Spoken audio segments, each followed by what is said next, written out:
আবারও আরো একটা ট্রান্সলেশন কৌশল নিয়ে আমি তোমাদের সামনে হাজির হয়েছি। আশা করি তোমরা সবাই ভালো আছো। তো আজকে আমাদের ট্রান্সলেশনের বাক্যটি হচ্ছে টেবিলের উপর একটি বই আছে। তো আমরা এখন দেখবো এই বাক্যটি আমরা কিভাবে খুব সহজে ইংরেজিতে বলতে পারি এবং এই একটি বাক্য শিখে আমরা কিভাবে আরো শত শত বাক্য নিজে থেকেই তৈরি করতে পারি সেটা আমরা এখন শিখব। তো চলো শুরু করি। তো আমাদের আজকের বাক্যটি হচ্ছে টেবিলের উপর একটি বই আছে। এখানে একটি জিনিস কোনো জায়গায় আছে অর্থাৎ তার উপস্থিতি বোঝাচ্ছি। যখন আমরা কোনো একটি জিনিস কোনো একটা জায়গায় আছে এরূপ বোঝাবো তখন আমাদের এই ধরনের বাক্য হবে। তো এই ধরনের বাক্য আমরা কিভাবে লিখব? এই ধরনের বাক্য আমরা শুরু করি দেয়ার দিয়ে। কি দিয়ে? সবসময় এই ধরনের বাক্য আমরা শুরু করবো দেয়ার, THERE, দেয়ার দিয়ে। ঠিক আছে, এই দেয়ারকে বলা হয় ইন্ট্রোডাক্টরি দেয়ার বা ইম্পার্সোনাল সাবজেক্ট। এটা না জানলে হবে। এই ধরনের বাক্য আমরা দেয়ার দিয়ে শুরু করব যখন আমরা কোনো জিনিস কোথাও আছে এরূপ বোঝাতে চাইব।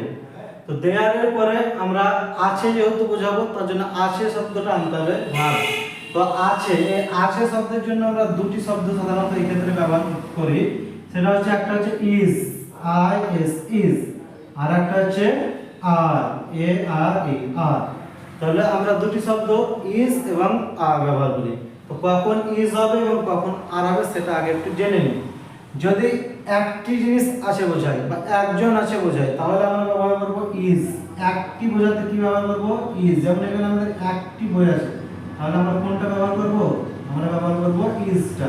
তাহলে একটা বোঝাতে ইজ ব্যবহার করব এবং একের বেশি যখন আমরা বলবো অনেকগুলি, দুটি, তিনটি বা একাধিক যখন বলবো তখন আমরা কি ব্যবহার করব?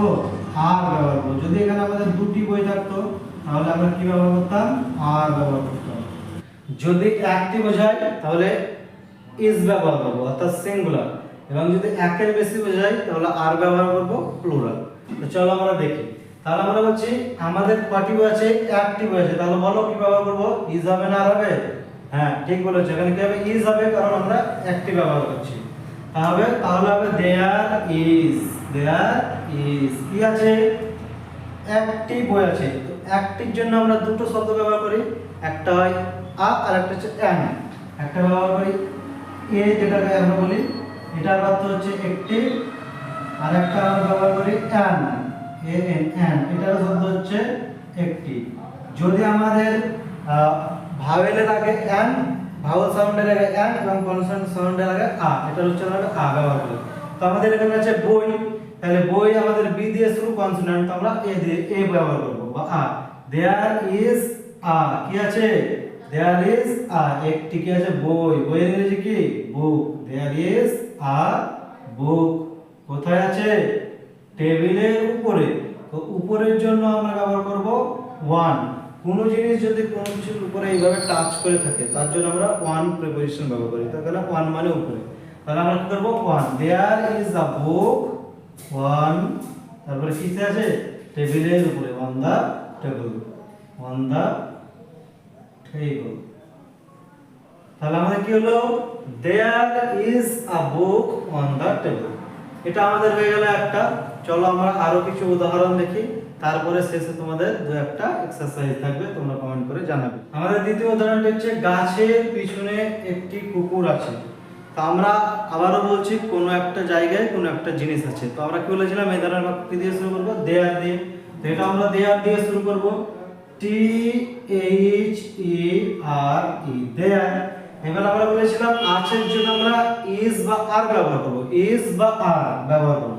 তাহলে আমাদের একটি কুকুর আছে, তাহলে আমরা বলেছি একটির জন্য কি ব্যবহার করব? ইজ। তাহলে আমি এখানে ইজ হবে, দেয়ার ইজ কি আছে?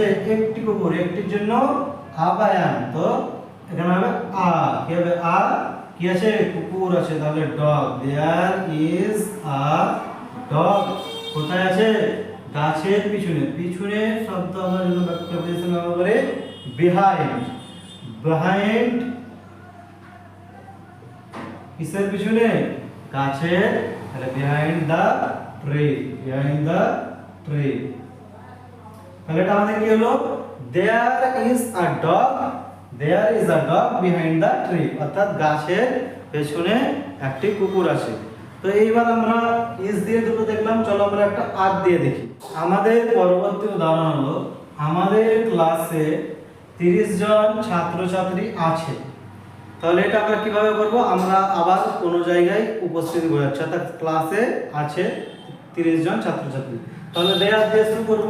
তাহলে দেয়ার, টি এইচ ই আর ই, দেয়ার, তারপরে আমরা বলেছি আছে, এই ভাবটা নিয়ে আসতে হবে। এই আছের জন্য আমরা কি বলেছিলাম, দুটো শব্দ পাই, একটা আছে ইজ, একটা আছে আর। তোমরা এখানে বলো তো কি হবে, আমি জানার মধ্যে দেখো বলছে 30 জন, তাহলে একের বেশি প্লুরাল, তাহলে কি হবে বলো, হ্যাঁ আর হবে। তাহলে দেয়ার আর, দেয়ার আর কি আছে 30 জন ছাত্রছাত্রী, তাহলে 30 জনের জন্য আমরা ব্যবহার করব 30। তারপরে আছে ছাত্রছাত্রী মিলে কি স্টুডেন্টস, দেয়ার আর 30 স্টুডেন্টস, স্টুডেন্টস কোথায় আছে আমাদের ক্লাসে, তাহলে আমাদের ক্লাসে in our class, in our class. তাহলে আশা করি বুঝতে পেরেছো। এর জন্য দুটি এক্সারসাইজ থাকছে, এটা তোমরা ট্রান্সলেট করে কমেন্ট বক্সে জানাবে। এক নম্বর হচ্ছে টেবিলের নিচে একটি বিড়াল আছে। 2 নম্বর হচ্ছে টেবিলের উপর দুটি আপেল আছে। নিচের জন্য আন্ডার ব্যবহার করবে।